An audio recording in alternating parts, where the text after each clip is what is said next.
Welcome to the third episode of the Wildcast Quarantine Chronicles.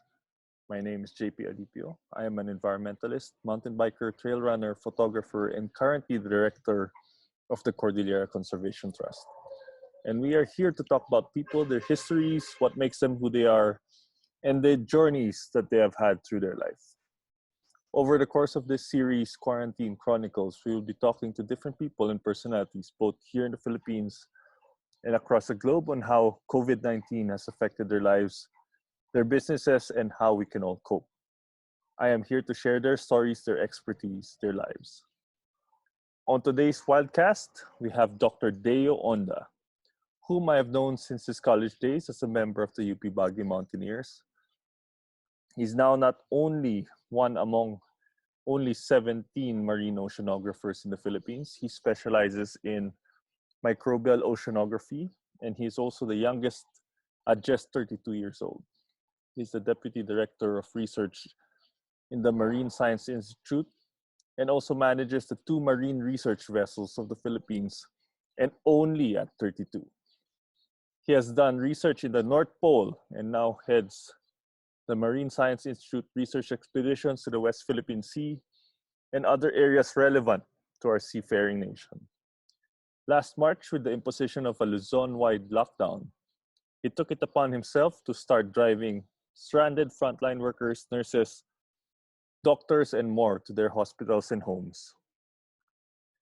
We discuss everything from dealing with China, West Philippine Sea issues, climate change, biodiversity, including life as the youngest member of the MSI.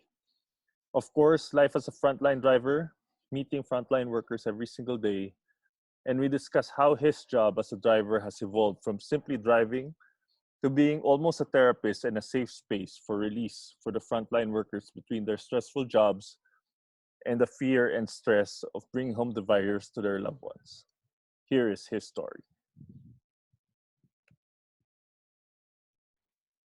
Hi, Deo. Kumusta? Yes, hello. Yeah. Ay, Ayan. long Okay. time ah. Oo nga po. Long time. Tagal-tagal na. Like 10 Tagal years na. ago. Yeah. What, 10 years na ba last time na nagkita tayo? I think that was Ano mo lang? 2008. So Yeah, mga 12 probably, years no? actually. Long UP time. Baguio days pa. Yes, Right. long Kailan ka time. ba graduate ng UP Baguio? 2008. Okay. Yeah, for sure. 2008. Uh, Yeah. Doon na yung Tapos last na nagkita dumiretso ako tayo. ng graduating. I actually invited you as a speaker. Oh, okay. Pumayag ba ako? You, Sorry if I did. Oh, ano man. Ano yun 2008, chair ako ng USC, so. That's right. Naalala ko, I gave a talk yata somewhere. I don't remember. But Yeah. I gave a talk somewhere. Tagal-tagal na. Sa IB. Yeah, so kumusta? Mukhang Okay naman. doing well, Kamusta? ah? Doing well. Medyo busy. Nagpapaka-busy.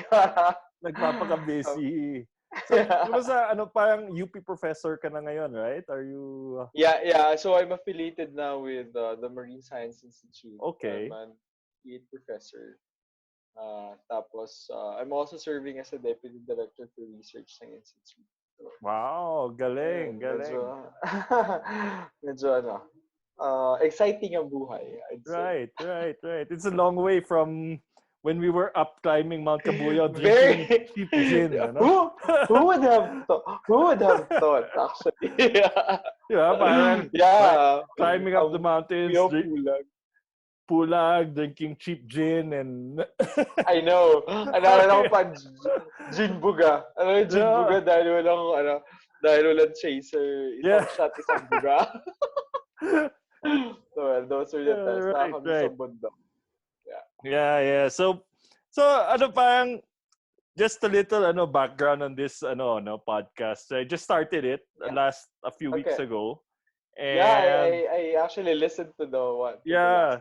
So we've had a functional medicine doctor on the podcast, and Howie Severino was our last guest, parang COVID-19 survivor. Wow, ang bigat naman ng lineup mo.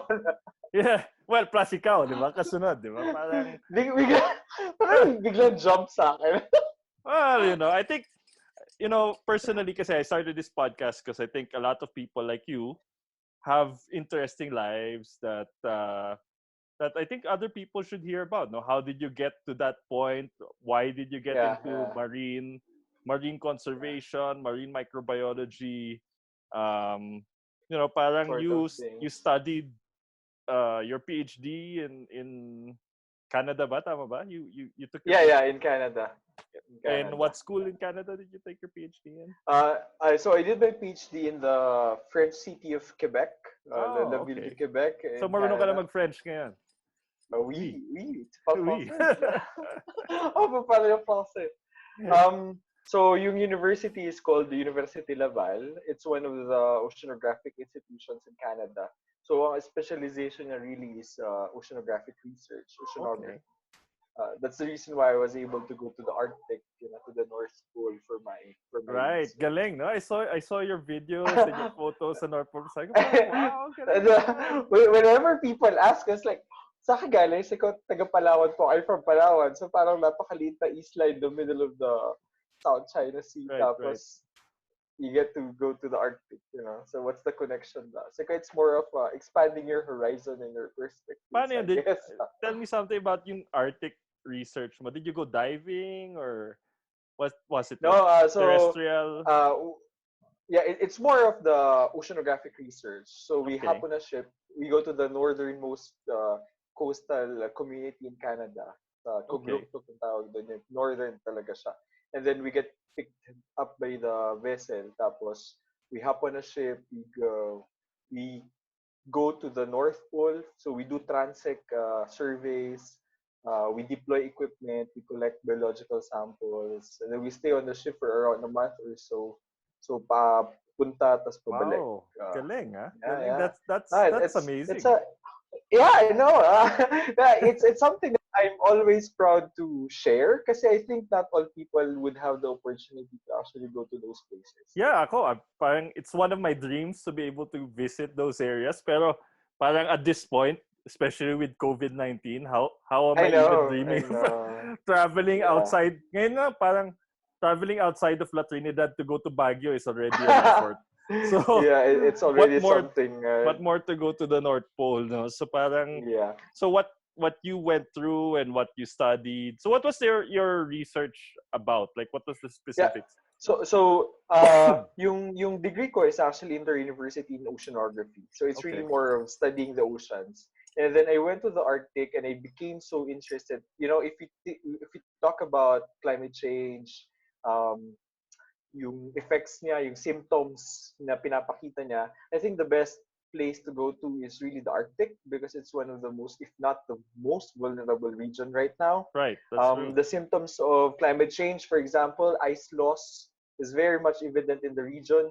So it's one thing that I became interested with. So I combined it with my interest in microorganisms. Okay. I've been very fascinated with microbiology since college days, UP Baguio days. Your thesis is already about microbiology. Oh wow, So it's really? more Yeah. of yeah. So it's more of asking what can we learn about the microbes? What story do they tell? In the context of the changing world. So It's that's really what I did. interesting, I no? Kasi tried to. parang the North Pole is very rich area in terms of biodiversity and also parang there's a lot of there's a lot of animals that live there and grow big dahil mataas yung Yeah, oxygen content and all of that, no? in the Arctic itself, Yeah. the Arctic is the 65 degrees north, but the North Pole itself, the Arctic Ocean Mhm. itself is just ice. Right. Pag pumunta ka doon, talagang it's all white, parang for a month. Mhm. Puti lang yung nakikita mo, kaya nakakapraning din siya. And when we go there, we go in the peak of summer around September. So, ang araw mo nun is almost 24 hours. That's right, no? Isa That's right. nakikita mo yung sunrise, palubog na yung araw. Then after 30 seconds, pasikat na siya uli. So, for a month, ganun yung buhay mo. Pero when you go there, you would actually think that there's no life. Kasi white lang siya, ice lang siya, and it's Right. very, It's like a cold it's an desert, no? extreme. Yeah, it's really like a cold desert. But what we are always saying is that what drives the functioning of the ecosystems there. and it's actually the microorganisms. Kasi Mm. on land, we have the plants as the main source of food. When you go to the middle of the ocean, ice lang ang meron doon. What do the animals actually eat? So the ecosystem, the food web is actually driven by Mga microorganisms, plankton and all of phytoplankton. that. Yeah. Yes. All right. And the Arctic is very, very rich in phytoplankton. So that's what we're trying to understand. In So the mahirap doon, context no? of, Parang in the context of climate change, they have nowhere to go. Essentially, parang they're at the edge. They're at the edge yes, already, and the hotter yes. it gets, there's So nowhere to go. There's nowhere colder anymore. No. true. That's one. So yung effects mo ng climate change is one. Pag nagbago ba yung ice, nawala yung ice, may magbabago ba dun sa productivity ng phytoplankton? Ibig sabihin ko konti ba yung biomass nila? So pag kumonti ba yung biomass, yung mga hayop na kumakain sa kanila maapektuhan. That's one. So yung primary production mo would be altered. The second is yung species displacement. We've already seen evidence showing na yung mga phytoplankton that are adapted to cold temperature are now being displaced by warm species from the Atlantic and from the Pacific. So it tells us that there's already species displacement. So So, yung microbes natin is actually telling us that the world is actually changing. so So what's parang gonna sa happen is bundok there's din, no? already Parang I've been seeing this in the yes, mountains now where certain species of plants are starting to move up and whatever's on yes, top, there's nowhere to go, essentially, right? yeah, yeah, and I think coming back to the Philippines, that's the more interesting question for me. If organisms are actually moving upward or downwards towards the Antarctic or the Arctic, what happens to the organisms in the equator, Right, where that's the true, no? temperature is actually increasing? I mean, Increasing, no? Ang problem natin dito so would it's be becoming oxygen content of the water, coral bleaching. That would be yeah, something. it's more of the ocean acidification, the ocean stratification. So yung ocean kasi natin kailangan niya maging mixed. Right, Kailangan niya right. na nagmi-mix siya lagi para mas madaming nutrients galing sa ilalim na mapupunta sa taas and then that would fuel the bloom. But what's happening is that parang sa tubig din, di ba, pag nag-dive ka, if you're in the surface, it's actually warmer and then you Right. go deep, it Gets becomes colder. colder. Yeah. Ang nangyayari ngayon, yung temperature difference between the surface and the deep, mas lalong lumalaki.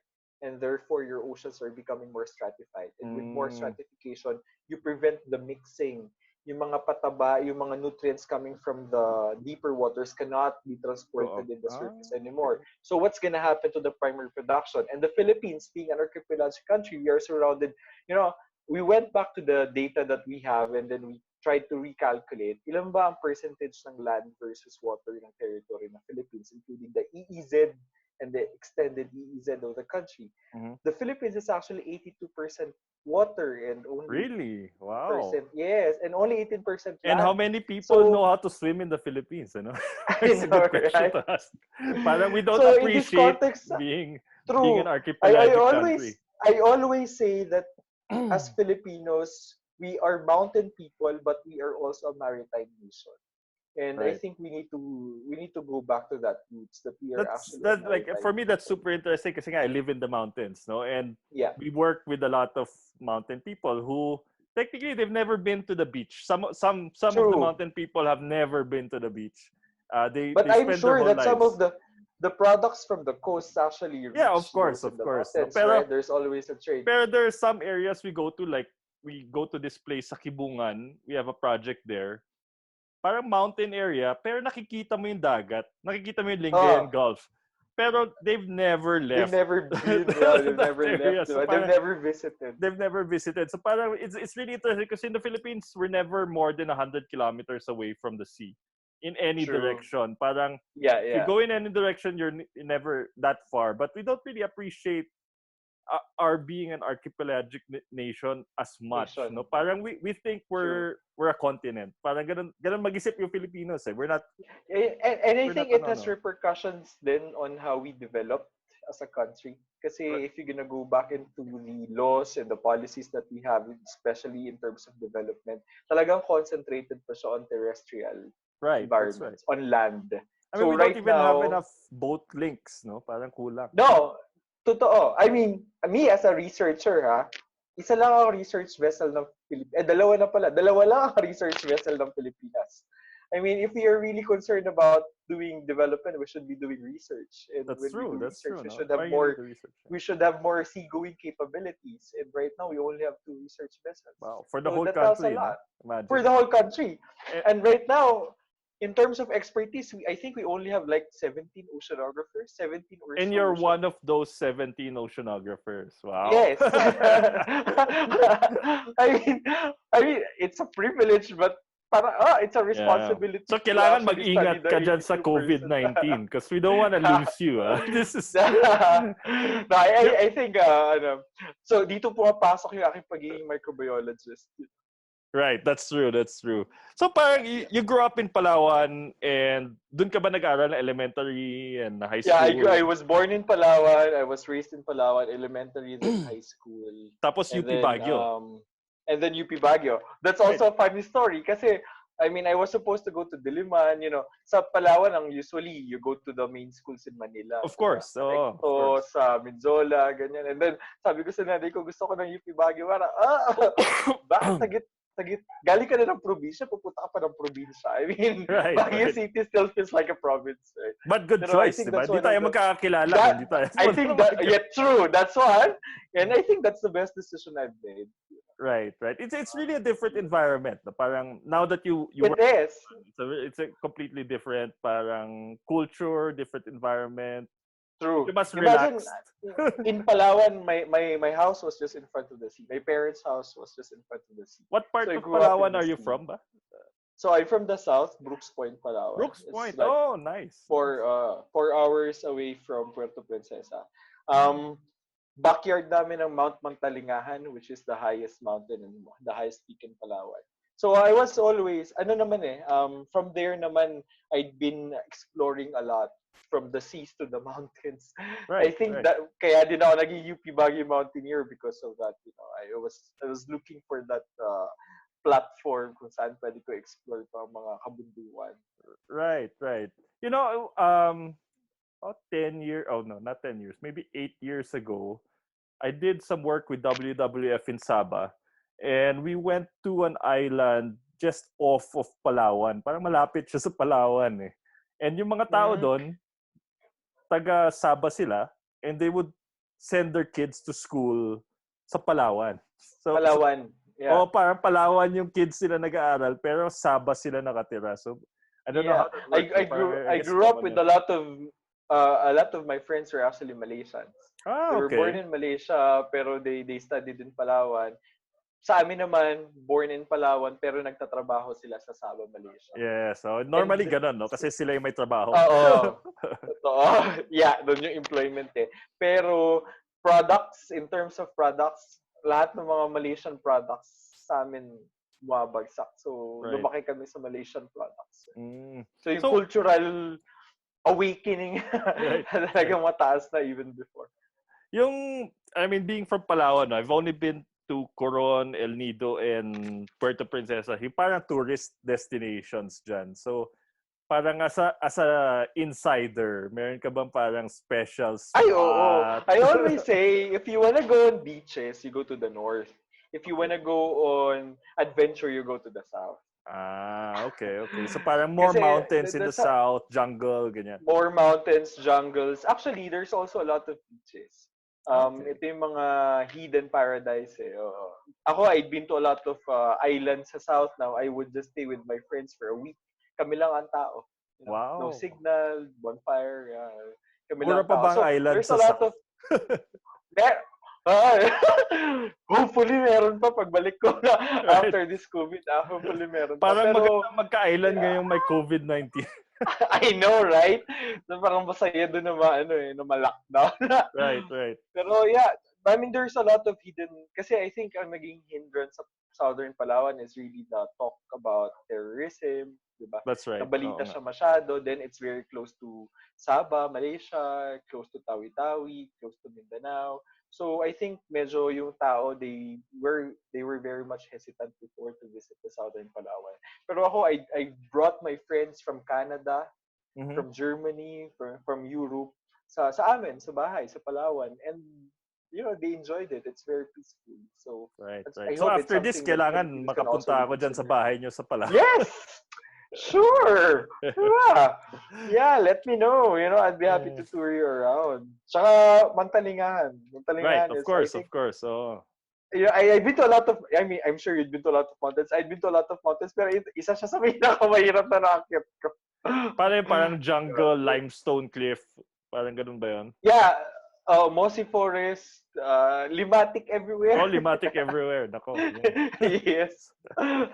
Tsaka talagang medyo steep yung pababa, medyo Mm, steep. mm. Tapos pumunta ako doon, medyo habagat season pa, so Okay, more okay. challenging. So, Yeah. coming from It's nice. Palawan, mula bata ka, gusto mo na maging marine scientist? Or was it something that Siguro you discovered later on? no, nung bata ako, pag tinatanong ako, anong gusto mo? Gusto ko maging doktor. Gusto ko Okay, maging okay. pari. Ganyan, di ba? The mainstreams, Of di course, ba? of course. Pero I think, my mom even told me na, even when I was young, I think she already saw that I was very curious about things. Lagi ako sa dagat. Pag kati, ang tawag sa amin, katihan, pag bumababa na yung dagat, din lumalabas yung reef. I was always on the reef. Mm. Kapag merong mga, sa dagat ako lagi, talagang ano ako hasang boy ako talaga eh.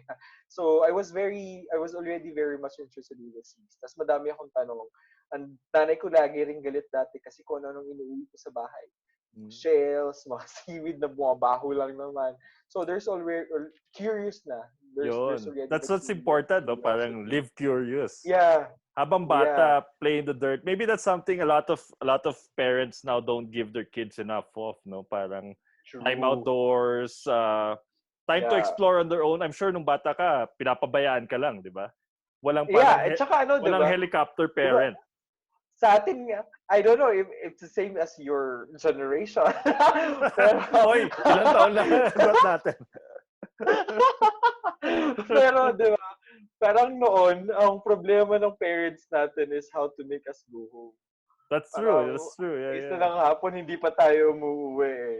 Pero ngayon, I think mas baligtad na eh. Paano kaya lalabas yung mga bata or yung mga estudyante. That's true. But So, I I think just also a wanna, lot of parents now are a lot more cautious. Eh. Parang there's more fear probably, in parents na yeah, there's parang also more fear. parang when I was young, we would go out in the morning, babalik kami, lunch na. So the parents don't see us for hours.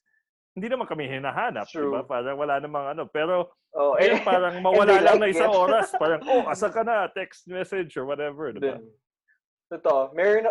Parang feeling ko din mas mataas na yung uncertainty with things, 'di ba? Tapos dati sa neighborhood, halos kilala mo lahat. That's true also, Para yeah. pag tinanong mo yung kapitbahay, alam ng kapitbahay kung nasan ka. Pero ngayon, you don't even get to know everyone in the neighborhood. Eh. So, That's true. parang Dati kasi meron ng kilala fear. namin yung mga kapitbahay namin dito. Ngayon, wala na. Hindi ko na kilala yung 'Di mga ba? kapitbahay namin. That's Totoo. true. Nung umuwi nga ako ng Palawan after 6 years because I did my PhD for 4.5 years and then I did a postdoc sa Germany. Pag uwi ko ng Palawan, parang ang dami ko ng mga hindi kilalang mukha and that actually instills a bit of uncertainty. Yeah, for sure, for sure. That's parang we've lost that sense of community a little bit, no? Yeah, true. And then, True. yun, lalo na, ngayon, parang the Philippine, is mostly OFW, so you don't really see a lot of who actually lives there. And Yeah. then yung kids iniiwan lang sa isang parent or something like Parent. that. So Yung that's the social common. impact na, social impact nung economic needs natin eh. Right, right, Talagang right. bumababa sa pamilya.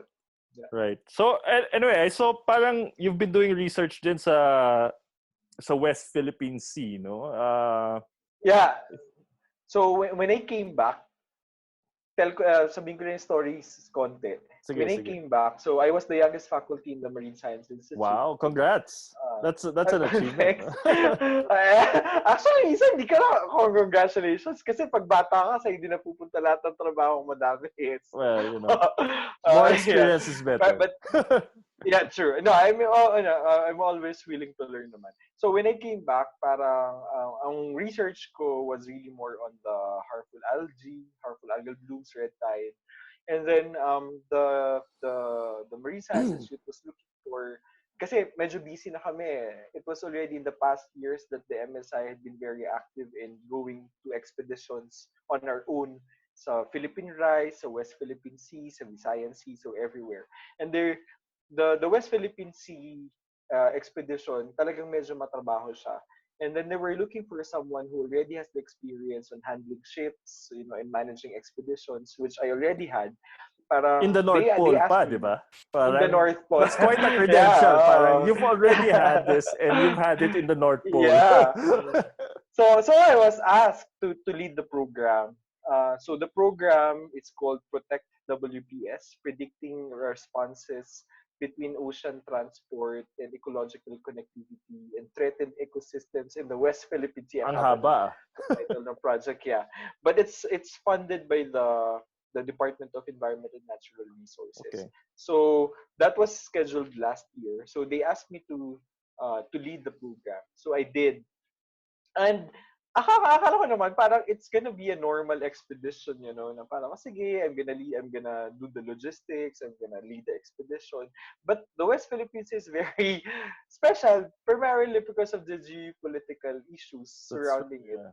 So aside from the science part, you also need to deal with the politics part. You also need to deal with the security part. So it became more challenging. Tapos last year din na medyo nag-escalate yung issues. Nataon naman sa akin. So it became more challenging, pero yun nga, Parang you're now the it's public always, face of this, ano? Parang the... no, I wasn't. I mean, I, bigla nga, I mean, I was happy to actually lead it and then take over the program. Pero I wasn't really prepared that time kasi parang nagulat lang din ako. But Parang you I have always to see it, navigate this whole yeah, political thing, right? Chinese, And I'm the young and Duterte, I was Filipino, and I was the everything. youngest faculty. Parang napakatotoy ko. I thought Wait, ilang taon ka na napakatotoy ba ko sa ngayon? 32. Oh, 32. 32. 32 Okay, nga. yeah. Still young. 32. Yeah. Still young. Um, so but I was very happy. I thought it was a good opportunity to actually contribute something, give Right, back right. something to the country. So what was your, like, you're 32 years old, and you're already dealing with Emphasize na natin. international geopolitics. Parang you're dealing with I know. it, diba? This is not just the Philippines and China. This is the Philippines, No, China, it's United States, in the world. Vietnam. It's the Yeah. whole world basically, So parang Yeah, it's actually the how whole was world, that? Like how basically. parang someone who's so young, obviously you have the credentials to back it up, no? But parang parang tinapon ka doon, Yeah, right I into the think I fire. think no one is prepared to actually handle that kind of situation. You get to learn in the process. Eh. Pero siguro dito na papasok yung past experiences, in terms of politics naman, hindi naman tayo masyadong malayo dyan because I think we sa UP we've been trained to be very politically awake din naman, 'di ba? So Of we course, read, yes. we make ourselves aware. We make ourselves knowledgeable about the issues. And even when I was doing my PhD, yung West Philippine Sea is already an interest of mine. Kasi parang, basta interesting na siya para sa akin. So, hindi naman siya naiiba talaga. Diyan na rin papasok siguro, yung handling ng team, handling ng I was part of the University Student Council before, so you get to already know how to navigate the Right, bureaucracy. right. Andun na din papasok yung network mo because you get to ask people for advices, you get to ask people for tips and hints and things that you don't know and things that you don't know. So sama-sama na siya eh. And you get to be given this platform na ma-practice mo to lahat. And I think I would like to think that it went well naman. And it's still going well. Tapos ang nangyari na nun, I became the more, tas vocal din kasi ako eh. I think Right. as a scientist, one of our responsibilities is not just to do research, but to actually translate the research in a way that the public will be able to understand it. Tapos masyado yata sa akin natuwa yung mga tao because it's very seldom that in this country we hear scientists talk. For sure, Um, for sure. No, and I was watching actually to prepare for this. I was watching some of your interviews, and uh, you know, yun nga, parang sabi ko, oh yeah, wow, just that's gonna like laugh. parang it's a really long way from UP Baguio, and andun tayo sa I bundok, know, right? naglolokohan lang tayo dyan, eh. And then here you are Yeah, talking about geopolitics in the West Philippine Sea, and of course all the other dynamics there. Parang that's yeah. for me that's pretty amazing. And parang do you have any like particular stories from doing this trip, like going out on the boat as hinarang kayo or something, or may mga ganun ba, may mga Yeah, I think uh, the expedition unlike the past expeditions, yung hindi pa ako bumabalik ng Pilipinas, there were really reports na hindi sila pinapayagan because of the security threats. I think BIFAR also had a story before na talagang hinarang sila. Fortunately for us, sa academe na part, wala pa namang ganong untoward incident. Primarily because we also coordinate. And the research vessels of UPMSI are white ships. or white So ships, okay. considered siya as civilian ship eh. Mhm. So I think the other parties are also very much aware that we can't, stimulate anything that would lead to any untoward incident. Kasi it would mag-escalate siya into a national issue or Right, problem. right. So sa amin naman, I think for me, naging challenge last year while preparing for the expedition is really make sure that everything will be safe. So dito pa lang, yung planning took months. It really took months. Coordination with all the offices, the AFP, BIFAR, PCG, the Office of the President, the National Security Council, National Security Advisor. I think yun yung mas mahirap eh. Parang that's Na a lot for every, scientists to be it's, doing, I shouldn't that know, be and like it's a a lot for a admin? 32, Yeah, 32 well, year old guy to that do it. that's more a job for administrators, that whole process, Yeah, then but in the scientists. Philippines Yeah. kasi, scientists are you do Right, dual that's true. roles Yeah, eh. yeah, yeah. You do the research, but you also manage everything. So you need to deal with it. And ako naman, I had the privilege of being assisted by my senior faculty, Okay. my colleagues in MSI. I was guided throughout naman. Kaya hindi naman ako ganun nahirapan. But you really do the dirty work and the leg work. But that was good for me because I get to learn a lot. Right. Siguro yun yung mas naging mahirap talaga. Kasi even before, there were already parang uh, doubt siguro din on the part of the government to actually send scientists sa West Philippine Sea where yung issue or threat of security mataas naman na talaga. And yung sa amin, yung part namin is how are we going to convince this government that we need to do scientific research? That as a scientist, we actually don't pretty much care about the geopolitical situation in the area. What we care about are the environment and the biodiversity under the sea. So ang Right. gusto lang namin is to do research. Also, take note then that the MSI has been doing research in the West Philippine Sea for the longest time. The first expedition was launched in 1993, so that Oh was wow, like long time na. 26, 26 years ago. Wow. So parang kami, pinupolitika kami na, it's a wrong timing, ganyan-ganyan. Parang kami, no, it's part of our job. Our Mm-mm. mandate is to do scientific research and we're just continuing what we have been doing before. So, yun yung sa akin as the expedition leader, yun yung mas mahirap actually to prepare for the cruise. Pero when we were out in the sea naman, I would actually say, I would describe it, I've described it as a enjoyable, Okay. peaceful, and productive expedition for us. So We we're had some mishaps, pero okay what naman. did you find? Like, ano yung nakita nyo when you were on this expedition? I'm sure madami na, like there's troves of data, but like on the particular Yeah, expedition you went on, what was it yeah. that you Siguro, found? one thing that we were trying to demonstrate or at least sort of prove is that what is the dependence or what is the connectivity of the populations in the Kalayaan Island group or the Spratlys with the populations that you find in the mainland Philippines. Ibig sabihin, nag-exchange ba ng genetic pool? Are these So, the yung isa sa fish mga, population, do you mean? Or parang the corals and the fish corals? Okay, okay, population. okay. Coral. So for this, we're trying to look at the corals and other benthic species, yung mga Okay, nakatira sa okay. substrate o sa lupa. And then ito yung isa sa mga tinatry nating i-prove or i-explore sa West Philippine Sea. And may mga ebidensya naman na nagsasabi na meron talaga. So isipin nyo na lang na ang West Philippine Sea is like a source. Tapos, pag nangitlog halimbawa yung itlog ng coral, it will just float. And then when it floats, dadalhin siya ng agos ng tubig sa west ng Palawan o kaya sa west ng Luzon. Tapos doon siya lalaki, doon siya magsesettle. And thus, the west of the Philippines or the coastal Philippines becomes the sink. So meron ka ngayong sink and source dynamics.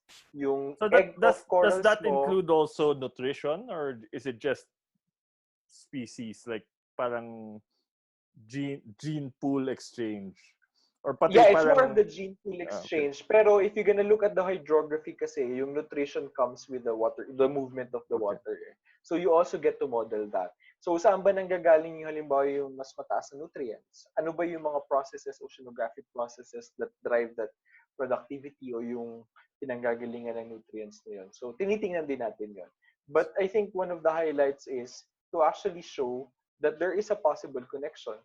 And the question is, if the environments in the West Philippine Sea continue to degrade, it being the source, what will happen to the supply of the Mm. larvae, the small fish, That's the inside the corals? Philippine archipelago, That's no? yes, that actually settles in the west coast of the Philippines. So So parang you would say parang control of this area and its conservation is really important to also that, parang preserve whatever we have internally. Is there like yes, proof of this, um, you know? there we are seeing evidence of this. Ang problem kasi natin is that talagang limited yung naging studies natin in the past, primarily because we didn't have the capacity. We didn't have a research vessel. So pag pumunta yung scientist doon, napaka-opportunistic, napaka-ikling panahon lang, probably 4 or 5 days lang. Oh, 4 or 5 days. And Wow. oo, kasi malayo eh. Pero Mm-mm. ngayon, since we already have our own vessel, we're now looking at staying there longer. Tapos we're trying to revive na din yung marine station. If China is actually establishing or it established 2 marine stations, I think 2 weeks ago, the Philippines also has a marine station in Pag-asa Island and we're trying to revive it. Do Kasi you gusto do natin ano? Do magkaroon you ng do expertise. economic studies of all of this? Like, what would happen if, let's say, China takes over the West Philippine Sea? Parang, So, what would be the loss to I us think economically? yeah, so I think one thing that we really so ang problem natin is that we have data but it's not complete. Mm-hmm. It's very sparse. Scarce din yung data Right, right. natin. Okay. So one thing that we really need to do is valuation. We need to Yes, yes. determine how much are we really getting from the West Philippine Sea. And take note when we talk about the West Philippine Sea, we're not just talking about the Spratlys. We're actually talking all the waters from Batanes to the west of Luzon to west of Palawan to west of to Balabac in the south. So Mm-hmm. that's the vastness of, and that makes up, I think, 40% of the territorial waters of the Philippines. So Wow. when we talk about how much are we getting from the West Philippine Sea, we're not only talking about just this small parcel of lands or islands or group of islands. We're talking about the entirety of the waters 200 nautical miles away from the coast in the west of the Philippines. Right. And So hindi everything pa to the west. masyadong, yeah, everything to the west. So, Spratlys Kalayanan Group is just a small portion of it. Pero we also need to consider yung kabuuan mismo ng West Philippine Sea. And the valuation has not yet been fully done. So We've there's done it no. for corals. Okay. So not an entirety. You know, the valuation is Not just. not Yeah. Yeah. So we've got valuation for fisheries, for example, kasi may data naman dyan ng BIFAR, for Mm. example. Siguro, yun din yung isa sa mga nakita natin in the past studies.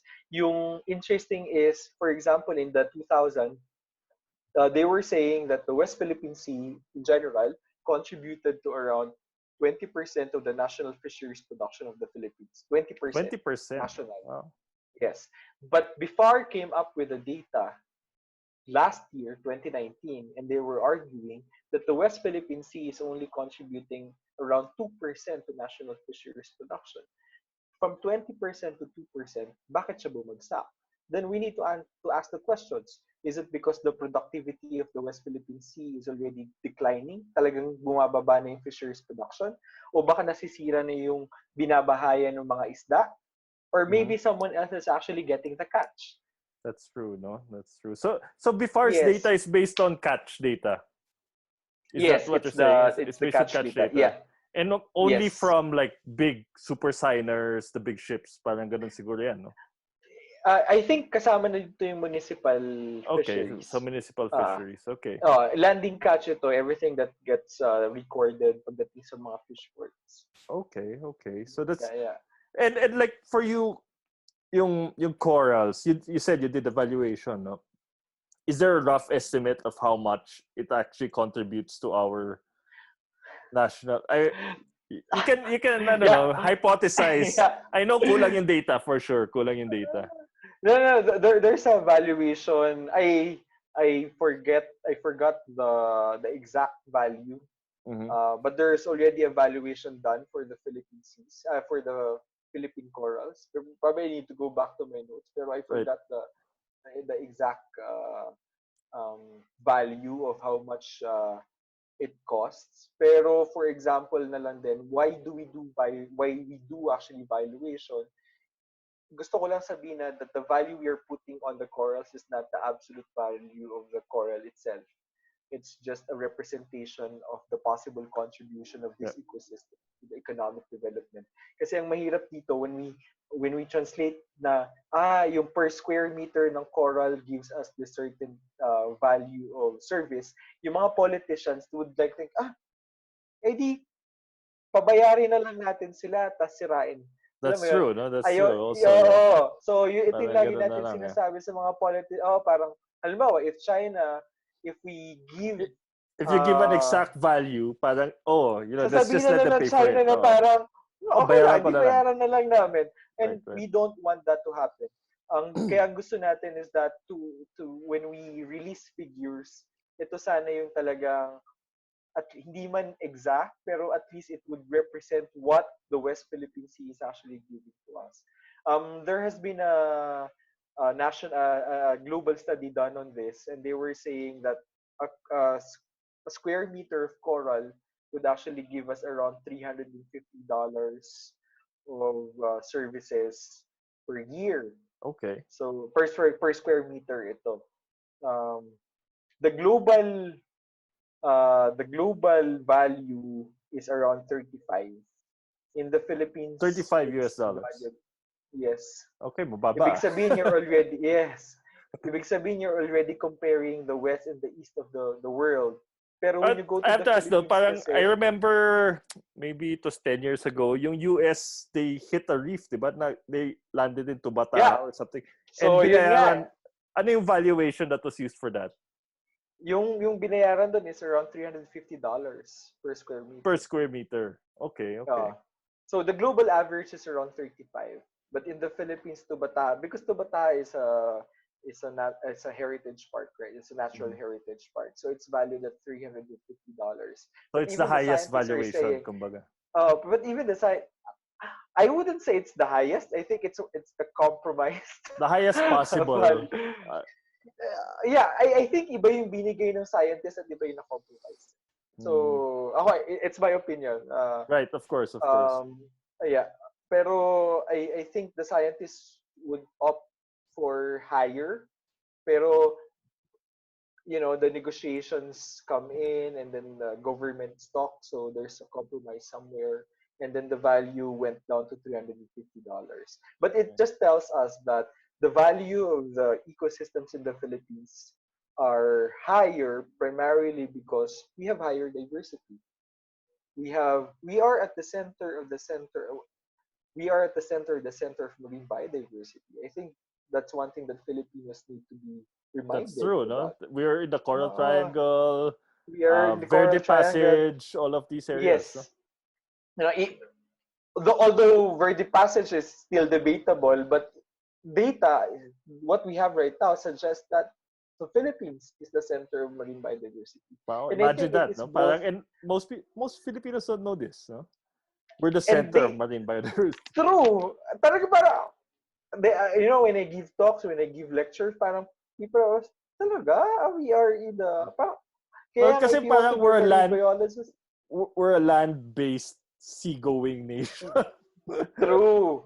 I think really that we forgot that we are a maritime people and that Yeah, we we're not are very really a much maritime. dependent on Although it. we are the number one in the world, I think, for seamen, di ba? Parang we're Oh, one of yeah. the number one exports. So, True. Exporters of seafarers. seafarers, di ba? Parang Yeah, that's one of the totoo. things. So, Pero like, I mean, I think that ano, rooted siya dun sa history natin of being a maritime people. I think so. I hope it's that and not parang Yeah, extreme not poverty. just true. so, so Well, yeah, it's a complicated issue yeah, but probably. I have a few friends who are, they're seamen, no? So they're out on ships now, and I mean they make Yeah, a good living. Obviously, it's a good living. So yeah, and it's not an easy life, you know. no, My no, they brother tell me used to be parang a seafarer, so hindi siya madali. It's hindi talaga. lonely. They're out for months at a time. I mean, they get paid a lot of money, but they also work. Talagang they work. It's Yeah, it's it's a lot yeah, of a work. It's lot. not easy. Yeah. Yeah, and sacrifice too. So, in your opinion, like, what is China's goal in the West Philippine Sea? This is just your own Um, personal opinion, no?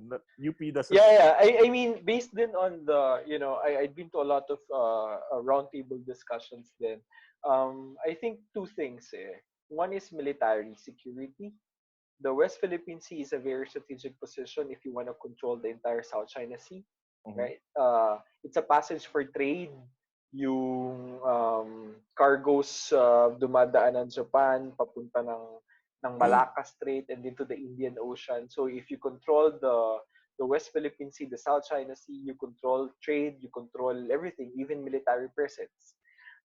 In terms of tactical strategies din, positioning for war and hegemony, I think the South China Sea is one thing. I mean, it's been talked a lot, so hindi ko na masyado discuss yun. But the other thing that I'd like to emphasize right now is China is very much interested in expanding not only its territory but also its resources for food. So second is really food security. For If you're gonna Chinese. look at the for Chinese, there are like 1 billion Chinese, right? That's right. I was in China. I was invited in China last. I went to China like 6 times, 5 times Wow. last year. How do you I like it? worked with. I worked with our correspondents to the for Okay. with the I've been to scientists. Beijing and Inner Mongolia. I didn't like Beijing. People are not friendly. Inner Uh, Mongolia, people are really, really nice. I really like the yeah. Chinese from Inner Mongolia. Pero, yeah, go ahead. Go ahead. Yeah, yeah. So I got invited there, and then we were flying to Xiamen. Xiamen is close to Oh, yeah, the yeah. coast, That's no? Yeah. that's So when we were flying, gulat na gulat talaga ako. The waters are all dark brown. It's not just tilted. brown. Yeah. Yeah, it's silted talaga siya. Coming from the large freshwater bodies, kita-kita mo talaga. So and then during the conference itself, these are Chinese scientists. They were presenting. During the conference itself, they were explaining that they are now developing open ocean mariculture system. Sa Oh, atin wow. kasi, di ba, you go to Pangasinan, to Bolinao, you see fish cages on the That's coast. true. Yeah, yeah, yeah. Sila, they are already developing an open ocean. You deploy it in the middle of the ocean. I've And seen you know some of what? this. They're parang big cage na bilog, di ba? Parang ganun. Yes, Yeah. yes. Right, right. They developed it first with Norway, but I think they have now plans of actually deploying it in the South China Sea, especially in the Oh, Kalayaan Island groups, in the Spratlys. They're also now developing seaweed culture. They've isolated some seaweeds from the Spratlys, and they're developing tissue culture for this, which they can then expand yung kanilang farms sa Spratlys. So the South China Sea expansion is really more not only for military, but I think they're looking at the South China Sea as a food basket. Imagine they can now grow certain food that they can't in China. right. And they Fish, have to feed the seaweeds, billion people, no? So parang and they it's have to feed billions of people, right? So, right. and basically wala silang binabayaran doon. It's a free rent Right. for the entire Lalo area kung that they will open be utilizing ocean. for If agriculture. it's Yeah, open ocean, it's free for all. Kumbaga. wala. It's free for all, and they won't think about the consequences. Right. Hindi nila problema yung regulation kasi no one regulates anything in that area. That's Although true. That's true. supposedly dapat tayo kasi area natin yun. Yeah. Pero it's less problem for them, more gain for them, and then expanded yung kanilang area for agriculture. It's the same thing that they're doing in South Africa. It's the same thing they're doing in different countries in the Southeast Asia. They're trying to expand their agricultural land to produce more food for the people back home. So, ganun din naman yung nangyayari. Even the para militia, yung kanilang mga fishermen are actually subsidized in terms of fuel, in terms of costing. I So, see. hindi lang siya, oh yeah, hindi lang siya, it's a government-directed effort to actually expand, explore, and then bring back food to China. So, that's the thing about the Philippines. Kasi tayo, we also need to acknowledge that the west of the Philippines is an important source of food or Right. fisheries for Filipinos. So, yung sinasabing share, our constitution allows it if there's an excess. But right now, we are already importing fish from That's China. true. But only Hindi because I natin think alam, parang makakaiwanan galing sa... there's two things I think for our fisheries. It's we're not efficient. Second, medyo depleted na internally, no? So parang our fishing is Yes, those two things. So, nung pumunta kami halimbawa, when we were sailing papunta ng West Philippine Sea, makikita, marami naman talaga kami nakita doon na foreign vessels. May galing Malaysia, may galing Vietnam and China. Tapos marami rin kami nakita mga Pilipino. Pero you would really see the difference. Yung mga Pilipino, nakasakay sila dun sa mga dikatig na bangka, na kahoy, right. na maliliit. Yung mga Chinese, paggabi, akala mo malaki silang syudad. Ganun kalaki yung barko. Super So in terms of signer yata tawag capacity, yeah, super signers. So in terms of capacity and efficiency of catching, 'di ba, compared it to Filipinos, talagang mas marami sila makukuha. Yung mga Pilipino can only stay for a week, longest na yun, kasi kailangan nilang bumalik para hindi masira yung huli nila. But this, mayroon sila malalaki mga refrigerated compartments. That's right. No? They can stay for a month, basically, and just they can stay for a month. And then may nagdadala ng fuel sa kanila, may mga tankers. Right. So it's not a problem for them. That's so right. That's right. Also need to give capacity for the local fishermen. But that's really interesting, no, that you brought that up. Because normally most people will say it's oil or, of course, security, which is the normal parang discussion when it comes to the West Philippine Sea. Yeah. And I know parang because the Americans essentially built this wall from Japan down to the Philippines, True. the parang American security wall against China. Yeah. That's why China is also putting that in. But having that parang food security part is also, that's an important perspective, no? Especially ikaw, you're a marine biologist. So would you think parang it might be better to be like Singapore, where we actually partner with the Chinese on the food security part? Do you think parang mutual interest, kumbaga? I think there are ways on how to do it. To be ano din naman, we are actually working with a lot of countries, diba? We have treaties, we have partnerships. But I think there are ways on how we can partner with another country while protecting our own interests. Kasi ngayon, it's my opinion na parang with all the partnerships we have with China, parang medyo nasa disadvantage part tayo. Right. Parang they're just dictating the terms palagi. Parang ganun. Yeah. So I think there are ways on how we can handle partnerships with China. I don't think we need to cut the ties with any of the countries. Pero I think we can protect our interests more. I think one way to actually do it is we are calling it scientific diplomacy. For example, China is one way to protect the fisheries in the West Philippine Sea is to declare fishing seasons for fishing or fishing bans. Right. Ginagawa na natin yan sa Philippines, sa sardines natin, sa tuna natin, ginagawa na natin yan. And then there's a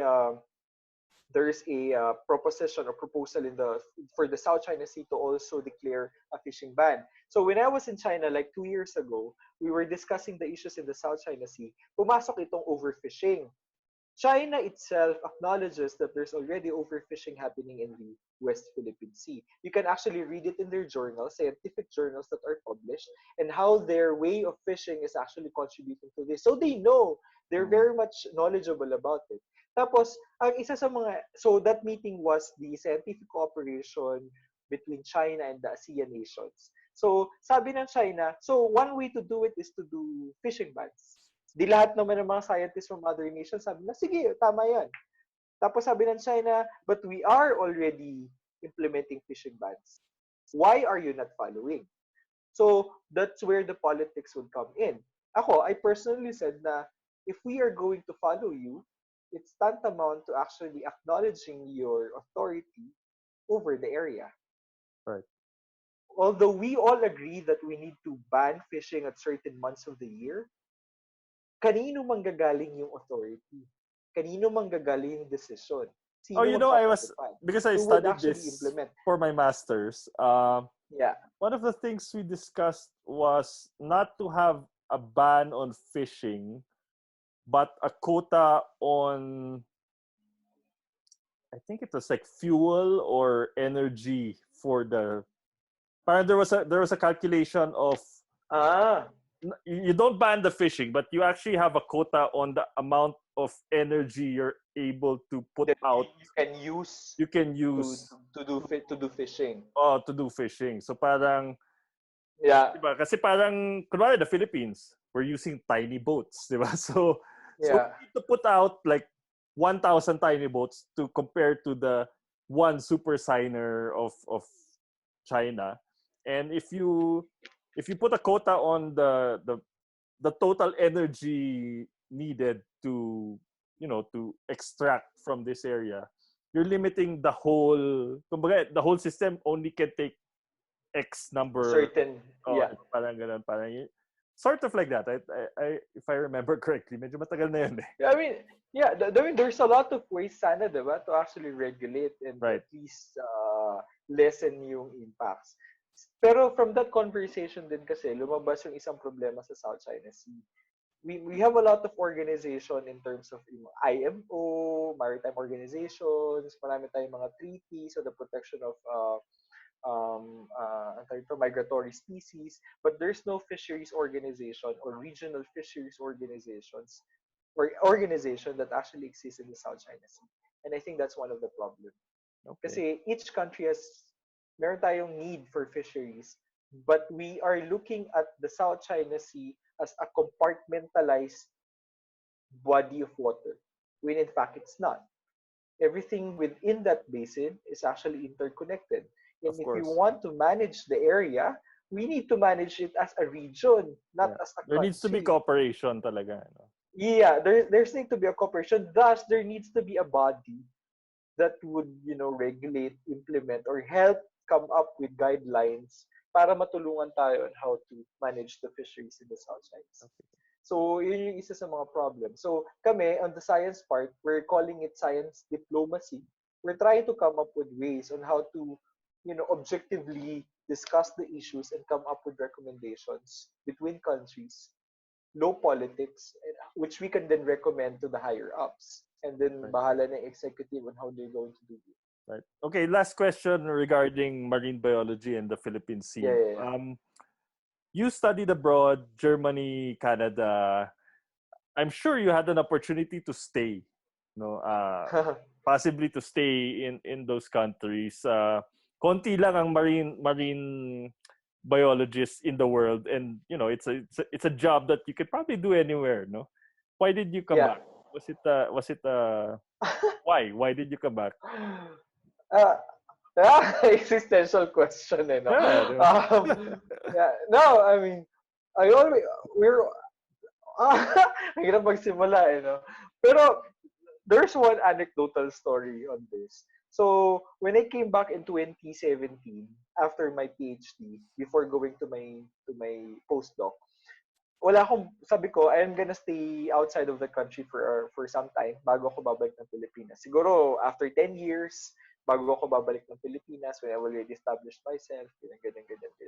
And then I was in Palawan, nasa coast ako banda, and then may mga bata doon. Then they asked me a question. Sabi na, kuya, ano to seaweed? Yung lumulutang na sargasso. Mhm. And then we talked, and then ang daming question. Siguro the entire conversation, nag-last siya mga 2 to 3 hours. And then umuwi Wow, na yung two to bata. three The hours following day, with kids. oh, yeah, with kids. Napag-usapan na namin yung jellyfish, yung climate change, and then yun. And then sabi niya, ba't ang dami mong alam, ano trabaho mo? And then I discussed my work. Sabi ko, scientist ako, ganun, marine biologist ako, ganun. Sabi ko, sabi niya, para kang doktor ng dagat. Tapos parang, okay, medyo nag-stuck yun sa akin, parang okay.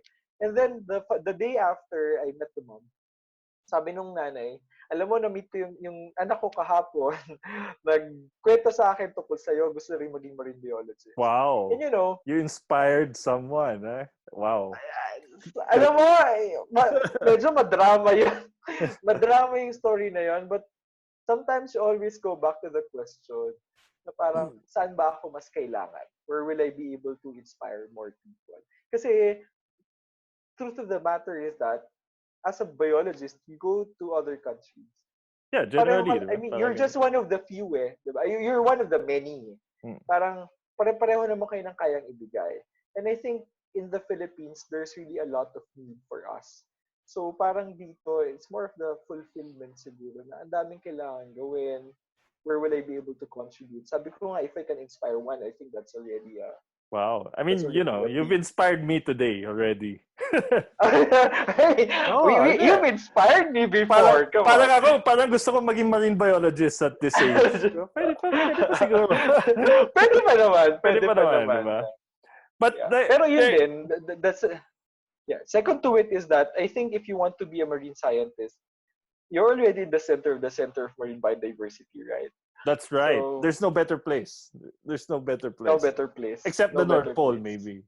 Yeah, or the Antarctic, right? Antarctic. Right. Yeah. So, that's one. And then, so you applied sa UP agad-agad. Ganun ba yun? So I was offered. You're offered. My former institute asked me to apply. Okay. So we have a vacancy. So you might want to consider. Of course, may bargains, may compromises, and right. I thought as a marine scientist, the UPMSI is a very good home for me in the Philippines. I think it's still one of the top-notch na marine science institution in the country. So. Wow, thank you. Thank you that you stayed for the country. And it's fulfilling naman. So. Yeah. Last question on this. How prepared are we for climate change? It's going to happen, and it's already happening. It's going to happen. How prepared is the Philippines for climate change? No, we're not. We're not at all. In terms of at all, no. I would say we published. Coming from the from the marine environment perspective, we've published a review paper like 2 years ago, 2018, where we just tried to look at what have we done so far in terms of scientific research. Because if we want to deal with climate change, we need to look at the data, right? We need to look at what's happening, what will happen, the predictions, the models.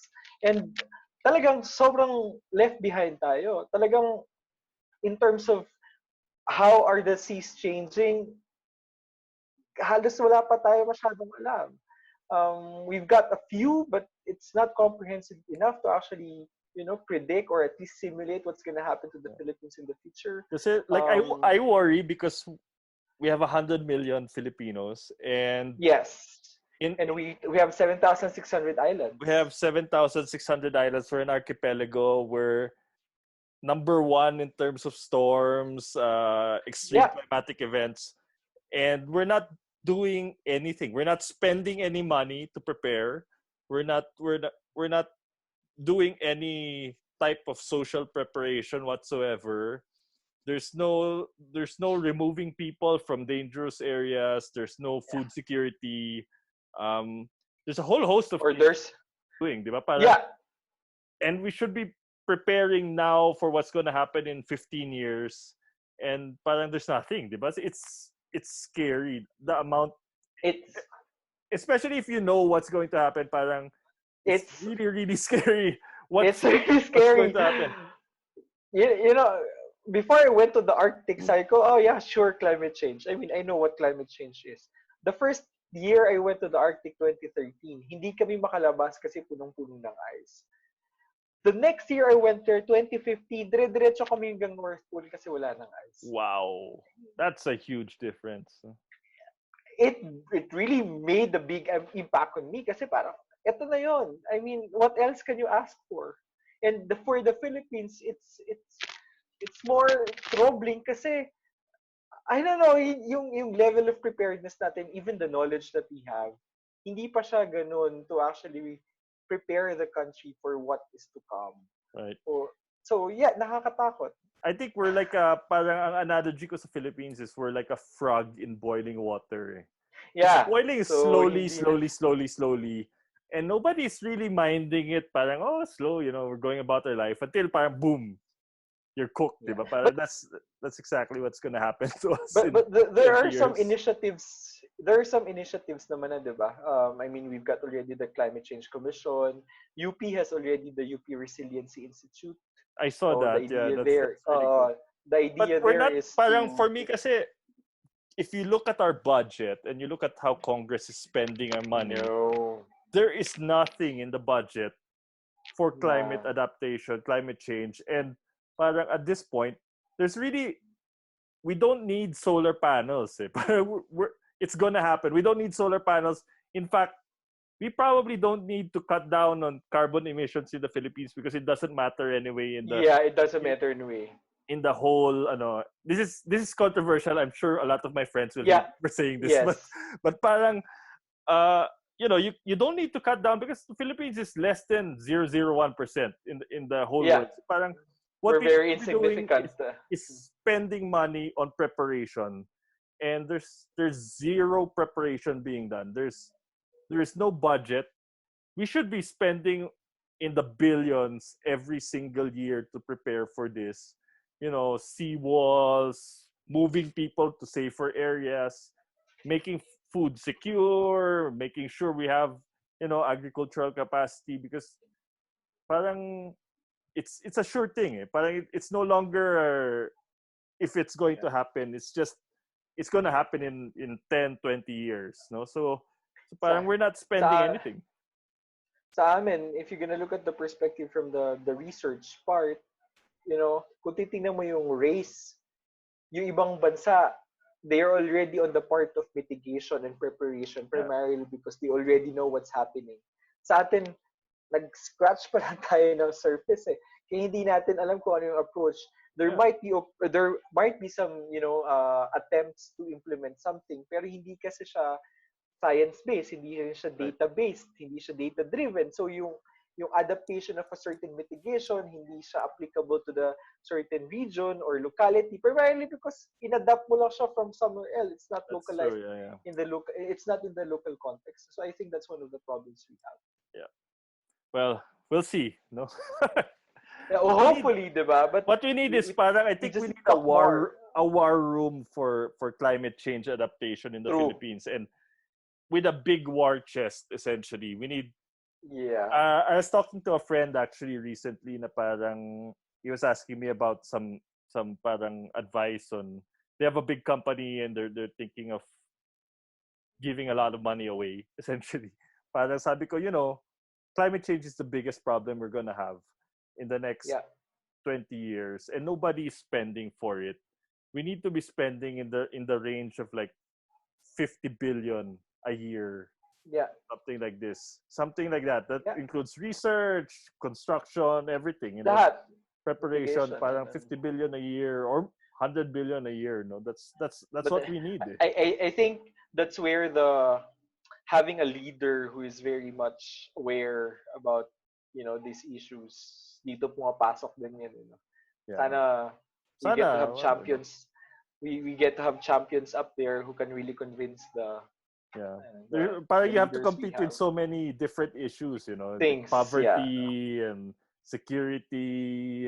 May NPA when pa tayo, di ba? Parang 50 years na. Hindi pa sila tumitigil. So, it's if you go back to the framework, lahat naman kakabit dun actually. Yeah. So everything's gonna be affected. Exactly. Now, let's go to no? Sigh Tagal na na ng lang, usapan natin, sigh. Ah, but yung I know you drive for Frontliners. You've been featured on parang ABS-CBN and a couple. And nakikita ko yung mga post mo no. So how did this start? How did you go about driving for um, Frontliners? so meron akong mga friends naman na who are also healthcare workers. And then nung nagsimula yung lockdown, talaga yung mass transportation talaga nagkagulo sa Manila, dito sa Manila. And then some of those my friends, nakakausap ko naman. Sabi ko, sige, if you want, I can bring you to the hospital for your shift, ganyan. So, nagsimula naman siya na more personal. Yung nga lang, nung umuwi ako, I go home around 8 p.m., 7 p.m. Ang dami naglalakad na nurses. One time, I drive around 9 p.m. beyond the curfew. May pass naman ako. Ang dami naglalakad na nurses mag-isa, umuwi. Tapos parang, pagod na ka itong mga to sa duty, paglalakad yung pa 2 oras, 3 oras na mag-isa sa madidilim na kalsada. I mean, I feel bad for them. So, I was thinking how we'll be able to contribute. So, noong mga una pa nga, ako, wala pang platform eh. Talagang hihintuan ko lang sila, papakita ko yung ID ko. Sabi ko, I'm a faculty po sa UP. I can give you a ride if you want. Pero naintindihan ko naman kung ayaw nila makasabila. Kidnapper or something. So, nagsimula lang siya ganun. And then, apparently, it's not just me who's thinking that way. Madami ding ibang tao na parang, we need to give these people a ride. We need to help them. So, may nabuo na yung mga platform, nabuo na yung mga grupo sa Facebook. Andun yung MedPool, yung RackEd Pool, yung PGH Care Pool. So, may iba-iba na. So, ako with some friends, I helped one platform. So, doon ako nag-volunteer. So, yun. Ang gagawin namin, yung mga healthcare worker, kung may kailangan sila, they would post doon sa Facebook, doon sa wall. Sabi, ito po yung shift ko, gantong oras ako i-pick up, ito yung destination ko. And then kami mga volunteer, nagsimula nga kami, 8 lang yata kami 7 or 8 lang. Ngayon, ilan na kayo? Tapos, ngayon medyo madami na, nasa 40 plus. Oh, wow, nice. Oo, which is good. Kasi nung una talagang, kung yung shift ng nurses magsisimula ng 5 a.m., kami before 5 a.m. nasa labas na. At kung ang last shift ay matatapos ng 8 p.m., hanggang 8 p.m. nasa labas din kami. Kasi kailangan mo i-cater eh. Pero ngayon at least medyo nalilesen na yung burden to each driver. Right. And parang I've seen a lot of the interviews with you, may mga stories. So is there a story that you can share with us of your parang frontline workers? Yeah. I'm sure stressful yung trabaho nila. Namamatay yung mga tao, they're sick, and kahit sila takot, di ba? Takot sa virus nito. Madami, unang-una talaga marinig mo from the nurses and the doctors yung fear. Siguro, sabi ko nga doon sa interview, I would compare my job as a driver sa parang pagiging bartender. Kasi diba, pag umiinom, kukwento-kwento sila. Right. Yung maliit, yung very short yung trip namin from the hospital to their house, they get to tell stories. Karamihan sa mga nurses ko talaga na nakakausap, lalo na yung mga pamilya, they need to isolate, kahit na nasa bahay sila kasi, they need to isolate themselves eh. Right. Tapos sabi nga, yung mga, lalo na yung mga mothers, ang ano to talaga nila, tititigan nila, they would just look at their daughter, their son from afar, pero hindi nila mahawakan. May isang nurse na sabi niya, sir, tinatsaga ko yung umuwi araw-araw, makita lang anak ko. Kahit gusto ko siyang hawakan, hindi ko siya mahawakan. Parang, alam mo yun, yung sacrifice nila na. Yeah. Parang andyan ka na eh, pero you can't really. No, you can't. Tapos yung anak nila iiyak na lang. Kasi gusto syempre, di ba, the kids would actually look for the care of their mothers. Tapos yung anak nila iiyak na lang pero hindi nila mahawakan. Yung mga ganun. Tapos yung fear na, hindi ko nga alam, sir, kung everyday, meron akong kausap na isang nurse, sabi niya, everyday, pag umaalis siya ng bahay, yung pagpapaalam niya parang last na. Everyday. Ganun. Everyday. Sabi ko, bakit? Sabi ko, bakit? Kasi hindi ko alam, sir. Baka pag sa duty ko mamaya ma-expose ako, maging COVID positive ako, baka hindi na ako makauwi. Right. Alam mo yun? Yung uncertainty na makakauwi sila sa pamilya nila talagang yun yung fear na meron sila eh. Pero if Parang you'll ask them, psychologist, psychiatrist ka na rin, no? Parang driver in a way, psychiatrist in a way, di no? ba, guidance counselor eh. Right. Di ba? Pero, yun nga, I mean, para lang, in a way, malesen yung burden nila, yung mental Yeah, hindi na nila isipin na trouble na maglalakad meron sila sila. pa Hindi uwi, nila no? Totoo. Tsaka, may mga bagay kasi daw talaga sila na hindi makwento sa pamilya nila kasi hindi ayaw nila mag-worry. Pero, kailangan lang nilang ilabas. Alam mo, iba din kasi 'di ba minsan pag may nakukwentuhan ka lang eh. Parang Yes, you don't care who is it eh, pero who it is. Pero basta makwento mo, mailabas mo. Para daw pag uwi nila, hindi na nila kinukwento sa pamilya. Kasi ayaw din nila na yung pamilya nila mag-worry. 'Di ba? Madami ding kwento, totoo to, madaming kwento na marami sa ating mga healthcare workers ay hindi properly equipped. So Yung walang PPEs. PPEs. Wala talaga PPE. Meron ako isang nurse na kausap, nag-message pa sa akin. Kasi I also have a group na gumagawa ng face shields, ear guards, tsaka swab shields. We're also distributing it to different hospitals. Nung nakita niya, sinakay ko siya, nakita niya doon sa kotse ko na may mga face shields. Sabi niya, ay sir, magkano yan? Sir, pwedeng pabili? Sabi ko, bakit? Sabi niya, sir, wala kasi kami sa hospital. Tapos sabi ko, ha? Sabi ko, sige, I'm gonna put you in the list, tapos magdo-donate na lang kami. Tapos nakwento niya nga, sabi niya, kanina nga sir, yung mga pasyente, hinahawakan ko, wala akong gloves, wala akong mask. Wow. Sabi ko, papaano, ang nakakaano nga sa akin, nasabi niya, papaano pa kung mahawaan namin sila. Diba? Rather than thinking about himself na mahawaan, ang iniisip niya, papaano baka mahawaan niya yung pasyente niya. So, it's very selfless talaga. Tapos ako na, the driver. Siyempre, hindi mo rin papahalata na medyo nagiging Tsaka parang na-absorb mo lahat yan, no? How many nurses do you drive every day, normally? Dati, nung mga 2 weeks ago, medyo madami-dami. Umabot ako ng mga 8 to 10 trips per day. Eh. Oh, wow. 8 to 10. Parang Uber ka na talaga yan. Talaga Grab Deo. Grab Deo. Tapos hindi lang yung nurses at saka healthcare workers kasi may mga supplies, may food, may kung ano-ano pa. Pero ngayon medyo nag-lessen na siya. Siguro mga 3-5 per day na lang. Kasi madami na ba namang volunteer drivers. Itong buong lockdown period, ginagawa mo yan? Every day? Yeah, almost every day. Yung gwardiya nga dito sa condominium namin, pinapagalitan na ako eh. Kasi araw-araw na ako lumalabas. Pero almost every day. Kasi kung hindi healthcare worker, medical supplies. So, tinignan mo ba yung odometer mo before you started all of this and yung odometer mo ngayon? Good question. I think nasa yung mileage ko yata nasa 22. So bago pa yung kotse mo? Oo, medyo bago pa. Bago pa? Bago pa. Buti na lang bago pa. Pero nasa 20, I think nasa 26, 27 ako ngayon. 27,000? Oo. So, it's about 5,000 kilometers in a month. In like 2 to 3 weeks, yeah. In 2 to 3 weeks. 3 weeks, yeah. Oh, wow. Yun na yung parang 6 months ng kotse ko eh. Diba? I don't travel as much, no? So, but yeah. Nag-drive ako from Manila to Cagayan. Parang 4,000 lang yata. 4,000, 5,000 kilometers. So, 5,000 kilometers. Yeah. So, ikaw, I'm sure a lot of people are afraid, no? Siyempre, you're driving Frontliners. I know microbiologist ka. So, what's your take on this? How, sabi ko nga, you're an important person to the Philippines. There's only 17 of you marine scientists. So, kailangan alagaan mo yung sarili mo.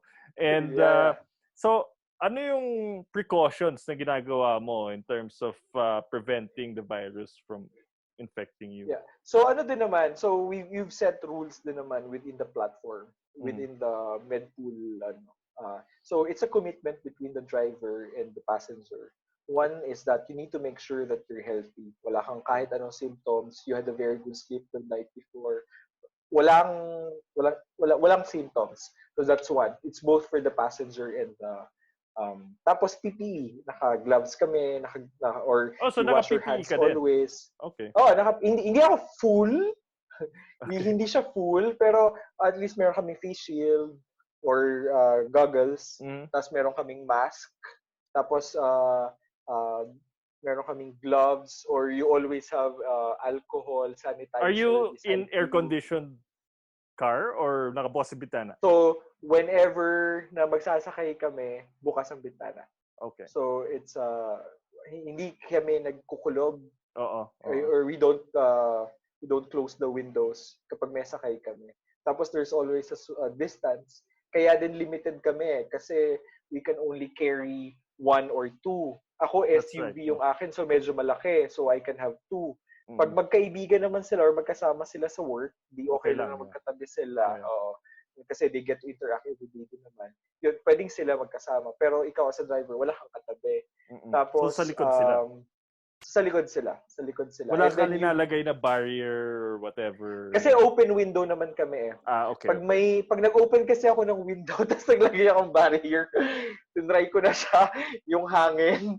Medyo Bumabalik sa'yo, right? lilipa rin niya lang. Or lilipa rin niya yung barrier. buong barrier eh. Okay. Kasi plastic lang naman yung nilalagay namin. Pero I did Ako, read recently na parang airflow is important, no, for this ano. yeah.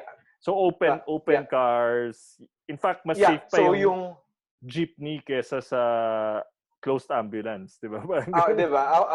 Ako I don't buy my groceries sa supermarkets. I go dun sa mga nasa tabi ng kalsada kasi mas open air siya. Open air Tapos siya, you also sanitize the car every time na may bababa. Mm. So you apply Lysol, punasan yung pintuan. Tapos yung mga sakay mo din, naka-mask din sila, then they change clothes. If the person is coming from duty, we require them to actually have showers sa hospital and then change clothes. So kailangan bagong ligo tsaka bagong damit. So because it's a commitment. Tapos meron din kaming tracking system. In case lang na wala pa naman So nangyayari parang so lahat far. na nakasakay, at least you know who they are, 'di ba? So parang So meron kaming tracking system. Yung Facebook platform itself, meron kaming admin. Yung admin siya na ngayon yung nagsasabi na ito yung schedule for tomorrow, sino yung driver, tapos siya na yung kumukontak dun sa healthcare worker. Kasi meron din kaming reports for the past week na naho-hold up eh. Talaga? Oo. Kasi, di ba, ikaw nagmamagandang loob, tapos sasabihin, ay, sir, healthcare worker po ko pa din pasakay. Tapos yung pala, modus operandi. Right. So ngayon, ang ginagawa namin, before we accept a request, we ask for a copy of the PRC ID at saka yung company ID just to make sure na healthcare workers sila. At saka, alam namin kung saan sila pupunta. Tapos may tracing din, na parang alam namin yung history just in case na one of the healthcare workers sabihin na, ay, meron akong ganitong symptoms. Then, alam namin kung sino yung drivers, alam namin kung sino yung exposed. Pero so far, wala pa naman. So, may precautions. May precautions din naman talaga. So, ano yung mga problems na na-encounter nyo? Like, what issues do you have? Say, sabi mo, we talked on Facebook recently na yung increase ng cost ng fuel would be an issue. Yeah. Kasi din naman eh. I think on the first 2 weeks, nagvo-volunteer ka. Sa amin kasi yung gas. Kasi, it's our commitment eh. Yung first 2 weeks, okay pa siya. Kasi, andun pa yung, budget ka pa.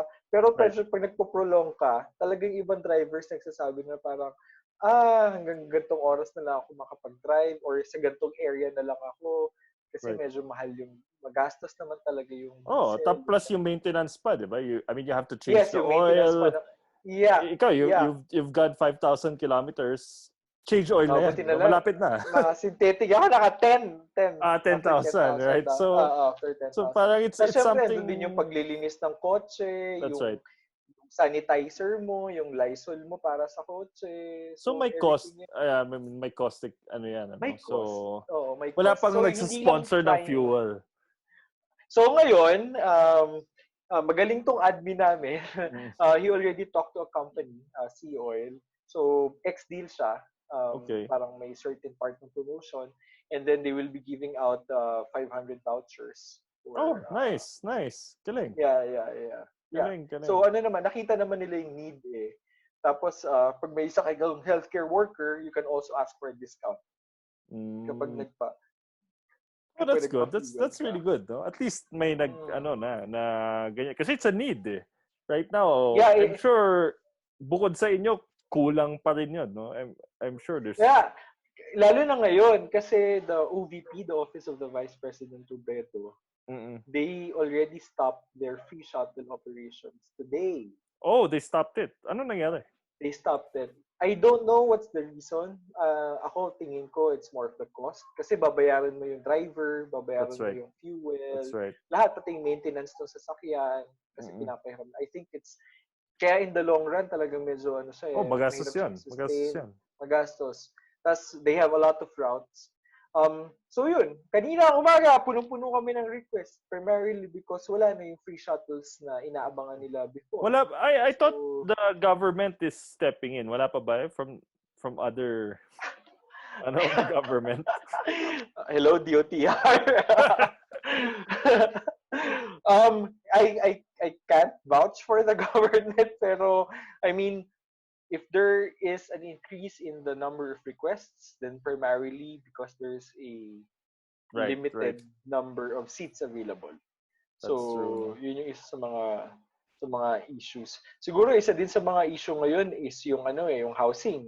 Ako may kwento. Although mayroon ng mga regulations, ordinances, anti-discrimination, isa sa mga naging problema ng mga dinadrive ko from before ay may kakapost ko nga parang the other day, I shared the story na may isa na talagang halos maiyak-iyak na yung nurse. Sabi ko, bakit? Sabi niya, kasi po, pinapahanap kami ng Alternative lilipatan ng housing. bahay. Oo, kasi yung buong compound natatakot kasi baka daw mahawa sila. So Right, yung mga right, ganong klase ng kwento na parang, pati ba naman yan, poproblemahin nyo pa, no? right.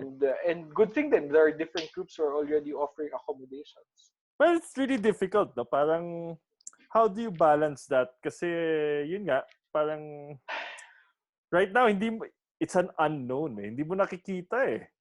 Di ba? Yung So kalaban, di ba? So, yan, doon tayo natatakot, no? But doon ka I think natatakot eh. along with it din kasi is the misinformation and disinformation. That's true. That's true. Sobrang dami Yeah. niyan ngayon. But I was talking to Howie in the last episode here. And sabi niya, this disease is one of the loneliest diseases Oo nga eh. ever. Nakita ko nga yung Na story niya. parang sabi niya parang you don't really parang once you have it, there's already the stigma that you have it. So everybody avoids you. Tapos parang you're isolated socially from everyone and automatic pag nasa hospital ka, you're isolated also. Yung mga doctors, di mo Yeah. nakikita. Pag nakita mo yung doctor, they're full PPE, di ba? So hindi mo man Yeah. lang alam kung sino yung kausap mo. You know their voices and everything, but you don't see their face and all of that. So it's a really lonely disease. And same goes for the medical personnel, lahat ng frontline workers, no, including yung mga janitor ng hospital, all of Yes. these people, no, they're all part of this the effect of this, Battle. parang you go home, you stay outside. Yung cousin ko who lives in the same compound as us, is a doctor. So he actually has his parang ngayon, dati he would stay here, no? So parang Yeah. yung house namin has 3 senior citizens. So Okay.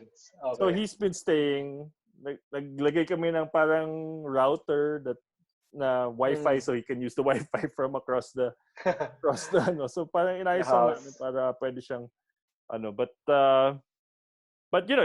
it's I don't know then how to like personally, I don't know how to approach it eh. Kasi syempre like for my cousin, he doesn't want to infect anybody. Yeah. But also parang how do you approach it in a respectful way na parang let's for someone you've been close to your whole life and then suddenly parang cut. Bawal, di ba? You can't come near us. Yung mga ganun ba na parang it's really socially isolating and parang sa akin medyo nakakahiya from my end kasi I've known him since I was a kid, no? Yeah. So parang we grew up together. Pero I mean that's the reality, right? I mean it's something na it's part of the process on how to avoid being infected and also Yes. spreading the Yeah, exactly. illness itself. that's the thing. Plus, yun nga, my parents are senior citizens. I have an aunt who's 80 plus here also. So parang there's that factor also. Pero yun nga, parang ang hirap eh. Mahirap siya for me, no? Totoo. Na, na Andun ganun. nga, parang andun nga yung parang parang when we became more connected because of internet, we actually became more isolated because of this. Yes, Parang, eh, oo nga I eh. don't know. I mean, I'm glad nga that I keep saying this, that it happened in 2020, that we're able to True. talk to people like this.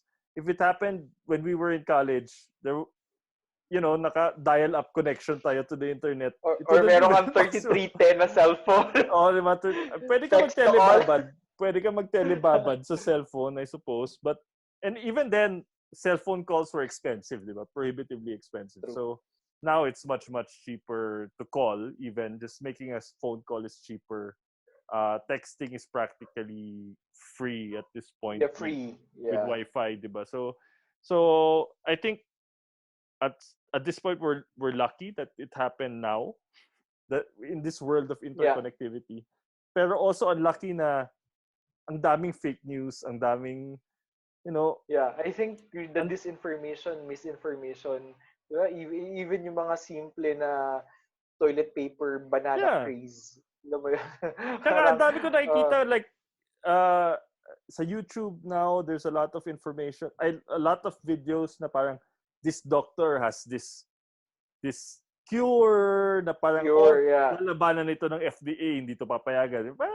Parang and you see people sharing it. You see people sharing it everywhere, and I think it's really a disservice to all of the real professionals, those doctors and the nurses that you're taking every day, na parang there's this people trying to make a buck or trying to fool people because everybody is hoping. Lahat ng tao parang desperate. There's a sense of desperation in everyone. And then parang there's these people who are trying to take advantage on YouTube, on Facebook, na taking advantage of this situation and making people believe in... Sa amin nga, may nag-modus operandi pa naman ng hold up. Oh, sa inyo pa, di ba? May nag-hold up. Isipin mo pa talaga yun sa mga panahon na to. Yeah. Tsaka ako din siguro, one thing na nakalimutan din natin is that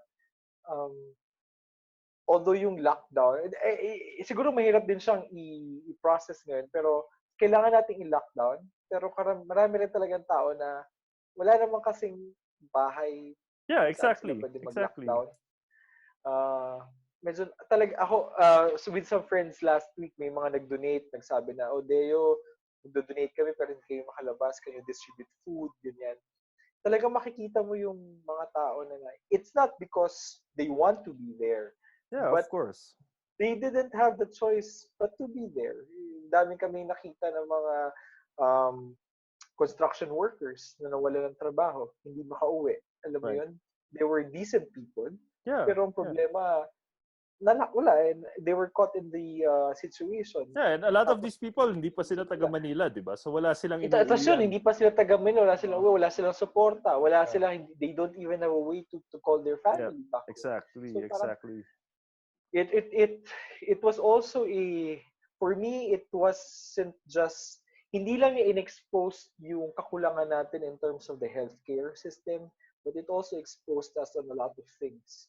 Ang dami natin kailangan talagang ayusin after this. And hopefully people learned to vote for the proper hopefully people learn to vote for the proper leadership. But it's also, I think it's really also institutional the problems in the Philippines. It's not, kung minsan inisip natin na parang we want this great leader.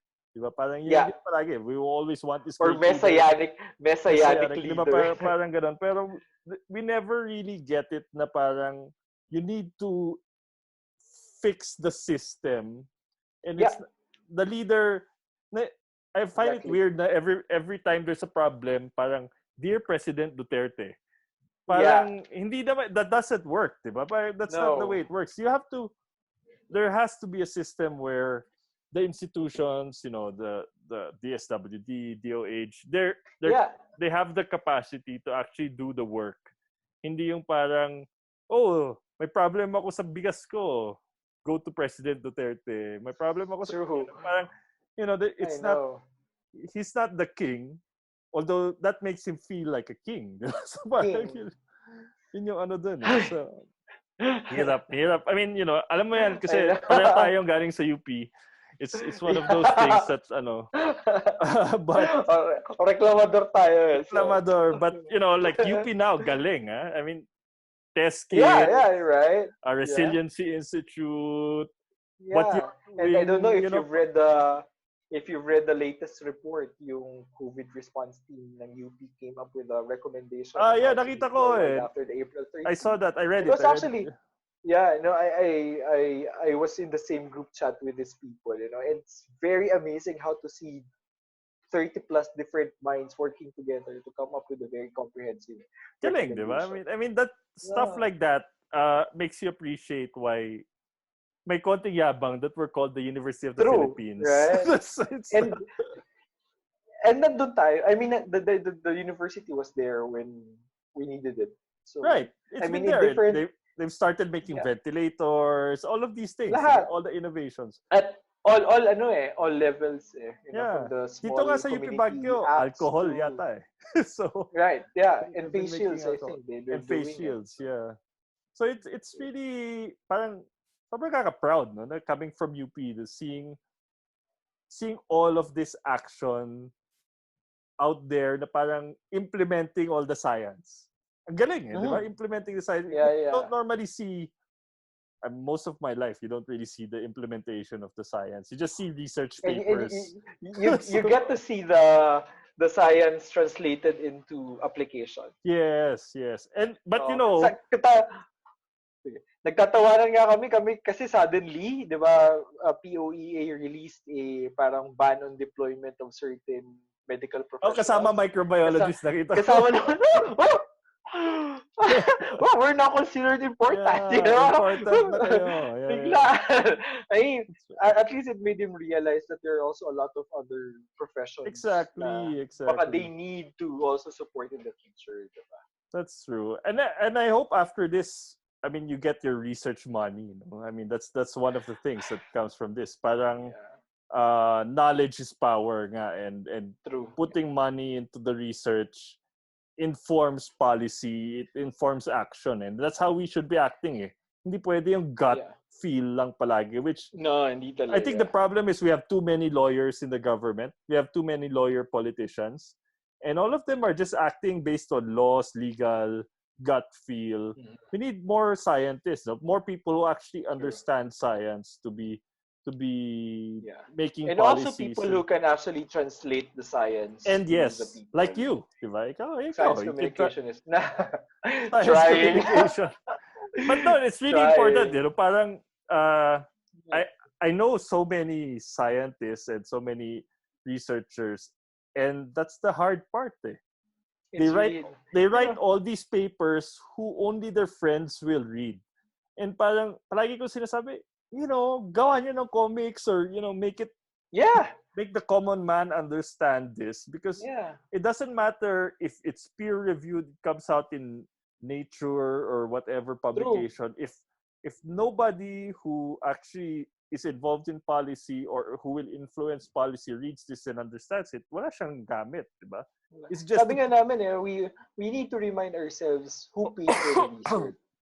It's yeah, actually a publicly funded research, and we always need to have that consciousness. Dapat ibalik natin sa tao yung ginagastos natin. right. Pero susugan ko lang din yung pagsabi na we are actually lobbying for higher funding na. And to share lang din, in the next, we are already working with the Department of Environment and Natural Resources. We've already come up with a long-term research and development plan for the West Philippine Sea. So it's Okay. going to be from 2021 to 2030. And part of it, sa last part ng decade, would be the rehabilitation, um, exploration for drugs, medicines, Yeah, that was what I was going to biodiversity say. Parang conversation. drugs and medicines. Yeah, Ngayon siguro they'll fund ang that right dami. after COVID-19, di ba? So, Sabi ko nga, i-revise ko na yung proposal, but that's already in the line. Tapos, in terms of seagoing capacity, so I'm part of I'm actually leading the proposal for the National Academic Research Fleet. So we are now building a research fleet. We now have one in UP.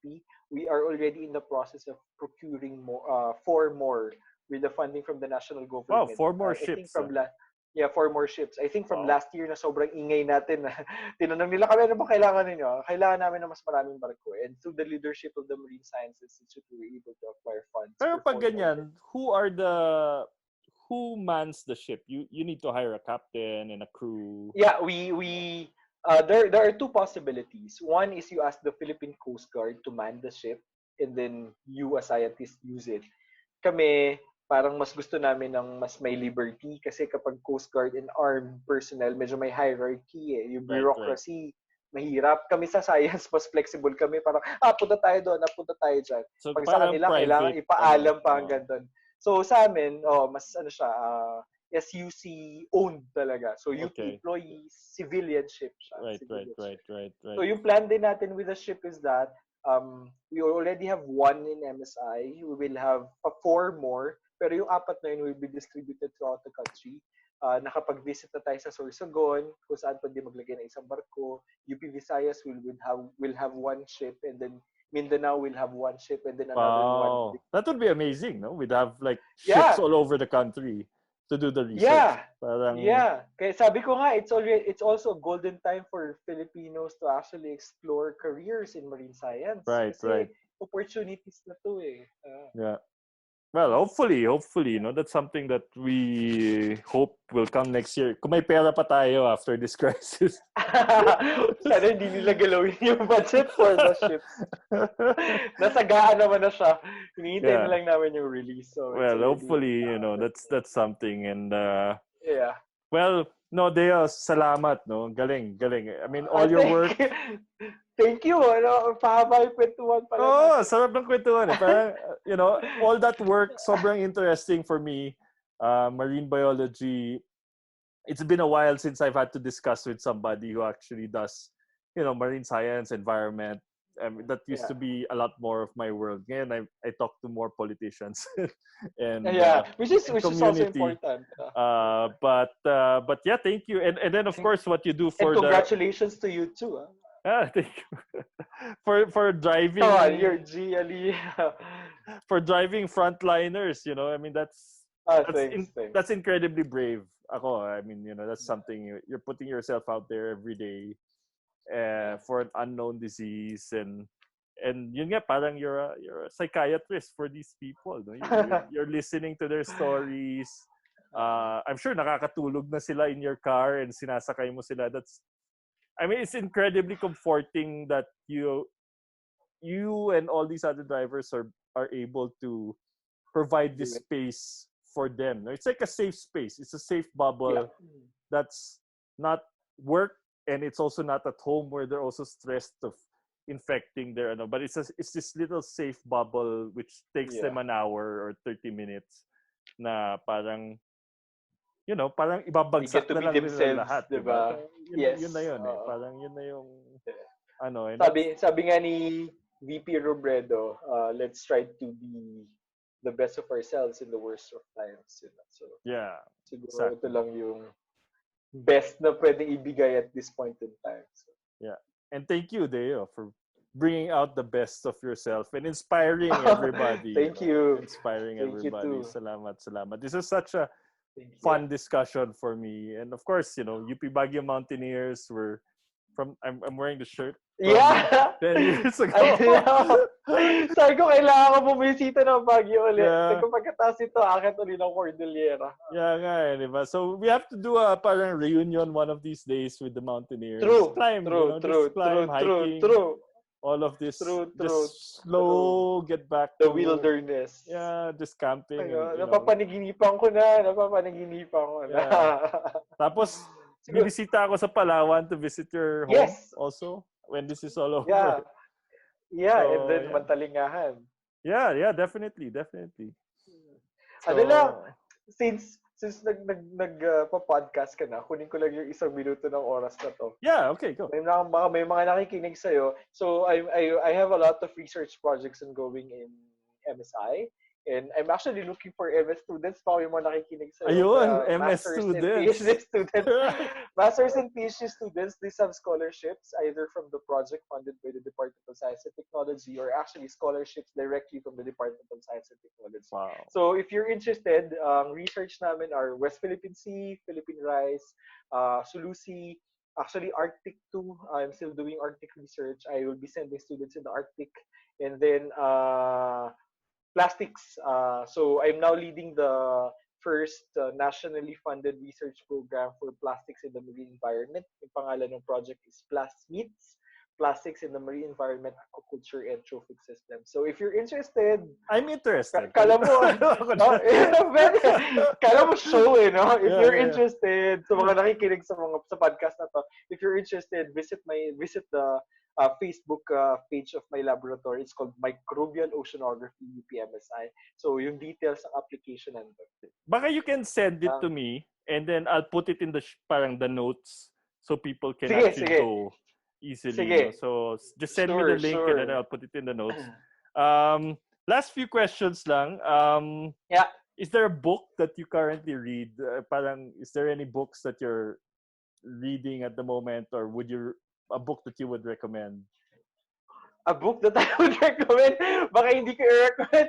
Puro medyo mga oceanography books. No, it doesn't matter, di ba? Parang whatever book is interesting for you at the moment. Ano ba yung book na kakabasa ko lang? Essentials of Oceanography. Wow. No, the UPMSI. I know, right? Share ko lang kung bakit. Kasi if you're gonna read about oceanography, textbooks to ha. If you're gonna read about oceanography, all the studies that you will be able to read are based in Atlantic and Baltic. And so walang Indian Pacific Ocean. masyado? And the East Pacific. Pero walang context ng Philippines. There is no oceanography book that is dedicated to the tropics and to the Philippines. The reason why I'm reading a lot of these books is because with the MSI, we are now writing textbooks for Filipinos. Okay, wow. For the Philippines. Based on studies done in the Philippines for the tropics. So that's the reason why I'm reading. That's the reason. That's the book I'm reading. It's fair. I asked you what book you're reading. Podcast that you listen to, any podcast that you listen to that you would recommend? Puma Podcast with Ronnie Alampay. Puma Podcast with Ronnie Alampay. Okay, yes. Can you send me that and then I'll put it in the notes of the. Okay, sure. Mga tidbits lang to ng current affairs. Pero alright. Interesting kasi siya, so that's what I'm listening to. Okay, so I think that's it. And thank you, Deo. Sobrang. And thank you for the invite and congratulations for the podcast. We're not doing anything, so this is what we're doing for the next few weeks or months. I don't know. So like kami rin with my microbiology friends, we'll be launching di naman podcast, pero more of a online show, microvlogs. Why not? I mean, now people are at home, people listen. I know, captured audience, right? Audience. Whether there's an audience or not, shorter semester. So. If one person is listening to you, that's something already. True, that's enough. Yeah. Sabi yung bata nga, di ba? That one person inspired you to stay in the Philippines. So that's, you inspired that one kid and that was enough for you to stay. So, salamat sa kanya. Yeah. Yeah, thanks too. He's always a reminder for me. Yeah. Okay. All right, Teo. Thank you. Thank you so much. Salamat. Regards dyan, Yeah, kay Patch. Ayan, si Patch is. You can see him in the back. Okay, sure. Okay. The mountain dog. Yeah, Patch the mountain dog. All right, sige, Deo. Salamat kay JP. Ingat. Bye-bye.